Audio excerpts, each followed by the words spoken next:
Hey, and welcome back to the Academic Society. I am Toyin, the founder. I got my PhD in math, I got my dream job as a lecturer, and I also create these videos for grad students to help with time management, organization, productivity, and I also share a little bit about my academic lifestyle. I currently have a Facebook group for grad students, almost 700 strong at this point, and it's been amazing. Like the growth in the group has been amazing. So many people have been jumping in and answering questions, and it's kind of like a self-contained group. I like to, facilitate conversation every now and then, but it's really just grad students talking to grad students. So if you're interested, you can find the Academic Society for Grad Students on Facebook, or just click the link in the description of this video to join. But there was a great question in the group that I want to share with you, and I want to share some advice people shared, as well as give my take on what to do. All right, so in the group, Crystal asked, hey guys, how do you tackle assignments when you have many, in all caps, assignments to do? For example, I have over 70 assignments due this semester. I'm taking 6 classes, a total of 15 credits. Some are due immediately and some are due months from now. I'm confused on how to make sure I do not miss an assignment. I do not want to wait until the last minute. Thank you guys so much. Wow, that is a lot, Crystal. At most, when I wasn't teaching, I took 12 credit hours, and these are all math classes, so these would have like a lot of homework. But yeah, 15 hours is a lot for grad school. I imagine this is probably a master's program, maybe an accelerated master's program to get you in and out in a year or something.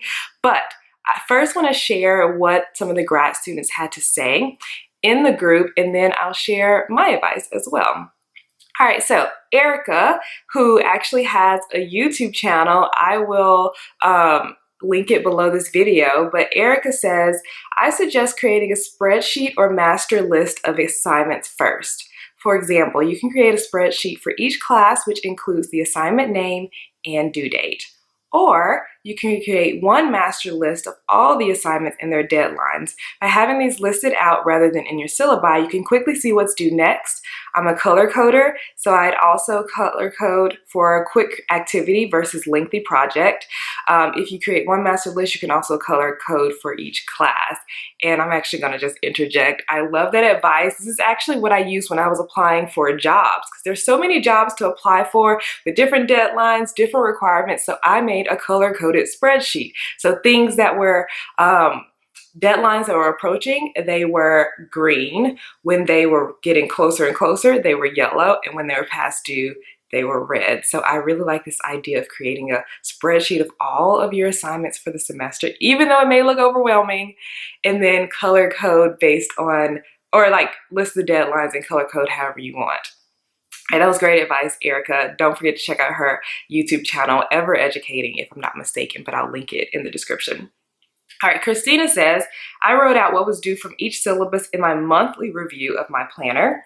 Each week I plan to look ahead and see when things are due and set a date for when I should ideally start tackling the assignment so that I don't get too overwhelmed. Also, maybe highlight in the syllabus when assignments due so your eyes will naturally be drawn to that section. Yeah, I like that.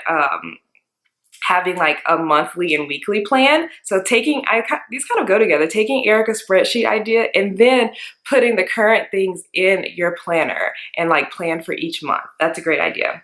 Elba says she loves the color coding idea. I'm actually heading out to look for a huge wall calendar. I'm not used to planners, so seeing a calendar on my wall with assignments, readings, projects due should visually help plan out my days. So making it bigger. But I do see that everyone is agreeing on plan, plan, plan. Don't just wing it. I agree. All right. And then Crystal responded. She was so happy for the advice. She said, I love the idea of color coding lengthy versus immediate assignments. And also, she said she decided to focus on what is due immediately in September while contributing piece by piece toward huge projects. When I try to focus on things due 9 weeks from now, I feel overwhelmed. Yeah, totally. That makes sense, Crystal. You had over 70 things. That is a lot. And I love the advice that was given in the group. So I want to share a little bit my immediate thought process when I heard that she had 70 assignments. Some due immediately, some due later.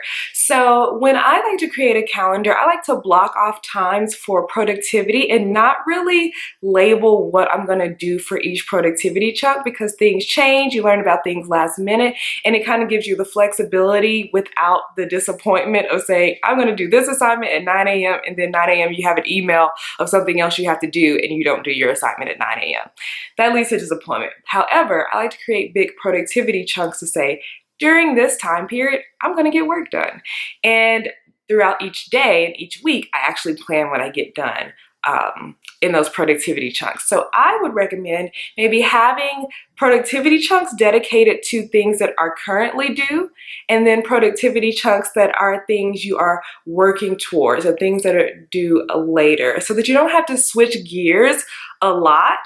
Kind of just like, okay, this is my immediate day. These are the things that I'm getting done right now. And then maybe a day where, I don't know, it's like the end of the day, or maybe a full day where you have a free day to yourself to say, all right, I'm going to tackle some of those big topics, big projects that I need to have done eventually. And eventually those big topics will jump into the immediate thing. So hope this was helpful to you guys. So if you have a lot of assignments this semester, hopefully this video will help you. Thank you so much for watching. I created quite a few videos on back to grad school content that I will link here. I also have a playlist I'll link down here somewhere. And then if you're new here, consider subscribing to this channel.